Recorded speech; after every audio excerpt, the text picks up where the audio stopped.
Hi నమస్తే అందరికీ. So ఈ మధ్య సినిమాలను చూసి టీచర్ అయితే ఈ సినిమా చూసి పుష్ప సినిమా చూసి చాలా చెడిపోతున్నారని ఒక కాంట్రవర్సీ చేసింది. అంటే ఇప్పుడే ఫస్ట్ టైం పుష్ప వచ్చినట్టు, ఇంతకుముందు ఏ సినిమా రాలేనట్టు తను అంటే కాంట్రవర్సీ చేయడం జరిగింది. సో మరి సినిమాలు చూసి అంత చెడిపోతున్నారు కదా, మరి సినిమాలలో చాలా మంచి విషయాలు ఉంటాయి కదా, అవి చూసి ఎందుకు నేర్చుకోవట్లేదు అంటే ఇప్పుడు ఉండే కదా. ఇప్పుడు ఆ మేడం గారు చెప్పారు, పుష్ప సినిమా చూసి ఇంత పిల్లలు చెడిపోయి ఆ హెయిర్ స్టైల్ కానీ అది అంటున్నారు కదా. మరి ఉపాధ్యాయులు కూడా ఇప్పుడు సార్ సినిమా ఉంది ధనుష్ గారిది, సో మరి దాంట్లో ఫ్రీగా స్టడీ చెప్తారు. సో మీరు కూడా ఎంతమందికి స్టడీ అట్లా చేస్తున్నారు చెప్పొచ్చు కదా. అండ్ ఇంకోటి ఏంటంటే రాజకీయ నాయకులు కూడా బహిరంగ సభలలో మాట్లాడడం సినిమాల గురించి, అంటే పుష్ప సినిమా గురించి మాట్లాడడం జరిగింది. అంటే ఇంతకుముందు ఏ సినిమాలో ఏది లేనట్టు, అంటే ఇండియన్ సినిమాలో ఇదే ఫస్ట్ టైం ఇలాంటిది పెట్టినట్టు అంటే ఎట్లా మాట్లాడుతున్నారంటే, అంటే ఎన్ని రోజులు అంటే ఒక వ్యక్తి మీద ఎన్ని విధాల కాంట్రవర్సీ చేయాలో, ఎన్ని విధాల నిందలు వేయాలో అన్ని విధాల ట్రై చేస్తున్నారు. బట్ అవి ఫలించడం లేదు.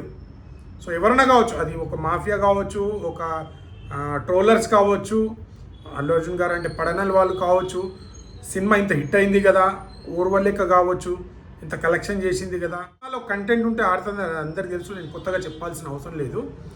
అంత చెడిపోతున్నారా పిల్లలు? దాంట్లో వాళ్ళు ఆల్రెడీ చెప్తారు, కొన్ని పాత్రలు కల్పితం మాత్రమే, దాన్ని ఎందుకు తీసుకుంటుంది సమాజం? ఏ సినిమానే కావచ్చు, ఇప్పుడు అల్లు అర్జున్ సినిమానే కాదు, నేను దాని గురించి డిస్కస్ చేయట్లేదు, ఏ సినిమానే కావచ్చు, అది పవన్ కళ్యాణ్ సినిమా కావచ్చు, మెగాస్టార్ సినిమా కావచ్చు, మహేష్ బాబు గారి సినిమా కావచ్చు, రాజమౌళి తీసే మూవీ కావచ్చు, ప్రభాస్ అన్న మూవీ కావచ్చు, ఎన్టీఆర్ అన్న మూవీ కావచ్చు, వీళ్ళందరూ ఆ మూవీలో ఏంటంటే కొన్ని కల్పితాలు ఉంటాయి. దాన్ని ఎందుకు కల్పితం తీసుకోరు? సరే ఇదంతా పక్కన పెడితే ఇప్పుడు రాజకీయ నాయకులు కూడా విమర్శిస్తారు, టీచర్లు కూడా విమర్శిస్తారు, ఎంతోమంది విమర్శిస్తారు కదా. మరి రాజకీయ నాయకులు ఇలా డబ్బు తీసుకోకుండా రాజకీయం చేయాలని ఉంటుంది. మీరు ఎందుకు మరి డబ్బు మంచి మరి రాజకీయం చేస్తారు? టీచర్ది కూడా ఉంటుంది, టీచర్ ఎలా ఉండాలి అనేది ఉంటుంది. కానీ అలాంటి టీచర్లే ఎన్నో లొంగ తీసుకుంటారు స్టూడెంట్లని. మరి ఇవన్నీ మీరెందుకు చేస్తున్నారు? మీకు అనిపించచ్చు, కానీ దీనివల్లే మొత్తం సమాజం చెడిపోతుందని మీరు ఎంతవరకు డిసైడ్ చేస్తారు మేడం? సో అదైతే కరెక్ట్ కాదని ఉంటుంది. అంటే చాలా మూవీస్ ఉంటాయి కదా, సో ఆ మూవీస్లో కూడా మరి కొన్ని చూపిస్తారు కదా, వేరే మూవీస్లో, అన్ని మూవీస్లలో ఇట్లా చదువుకోవాలి, టీచర్లను ఇట్లా చేయొద్దు, టీచర్లు ఇట్లా ఉండాలి, టీచర్లు టైంకి రావాలి, టీచర్లు టైంకి వెళ్ళాలి, ఈ టైంలో ఈ స్టడీ చెప్పాలి అని, అవి కూడా మీరు ఫాలో అవ్వచ్చు కదా. మీరు ఎందుకు ఫాలో అవ్వరు? సో దీన్ని చెడునే తీసుకోవాలా?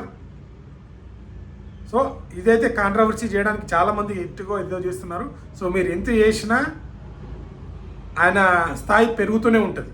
సో ఆ ప్లేస్లో ఇప్పుడు అల్లు అర్జున్ ఉన్నాడు, నేను అల్లు అర్జున్ ఫ్యాన్ అని మాట్లాడలేదు, ఏ హీరోనే కావచ్చు, రేపు ఆ ప్లేస్లో ఏ హీరో నెక్స్ట్ ఏ హీరో వచ్చినా దాని గురించి మాట్లాడే ఎంతవరకు అంటే కాంట్రవర్సీ చేసి ఇట్లా కావాలని మాట్లాడడం అనేది కరెక్ట్ కాదు. సో ఏదో ఇదే మొదటి సినిమా వచ్చినట్టు, ఇంతకుముందు ప్రపంచంలో ఏ సినిమాల్లో ఎలాంటి వల్గారిటీ సీన్లే లేవు, ఇదే మొదటి సినిమా ప్రపంచంలో అన్నట్టు మీరు మాట్లాడడం జరుగుతుంది. సో ఇది ఎంతవరకు కరెక్టో ఒకసారి ఆలోచించండి, ఆలోచించి కమెంట్ చేయండి. సో వీడియో నచ్చితే లైక్, షేర్, సబ్స్క్రైబ్ చేయడం మాత్రం మర్చిపోకండి. సో ఇది ఈరోజు కంటెంట్. Thank you.